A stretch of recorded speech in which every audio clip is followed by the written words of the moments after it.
The final boss of dupes isn't that guy who's killing it as the king of pop in MJ the Musical on Broadway, or that one girl on TikTok that looks more like Ariana Grande than the actual Ariana Grande does. Nah, the copycat crown goes to the 250 or so cast iron buildings in Manhattan's Soho neighborhood.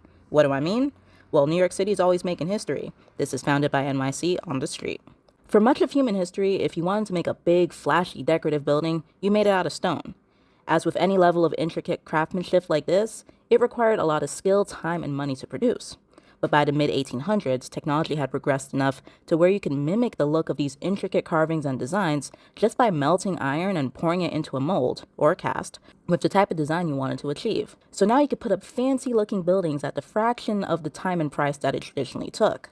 On top of that, cast iron manufacturing pioneers such as James Bogardus and Daniel Badger were also claiming that cast iron was fireproof. And in a city like New York that's both flashy and fire shy, that was enough for folks to start erecting hundreds of these cast iron buildings, particularly in the dry goods and manufacturing neighborhood of Soho.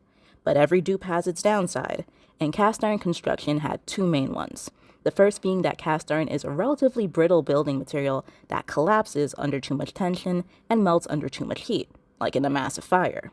And the second being that people eventually got sick of seeing block after block of these overly ornate buildings, calling them pretentious and vulgar. Today, you'd be hard-pressed to find any New Yorker who would say that about Soho's cast iron buildings. Personally, I think they're rather magnetic.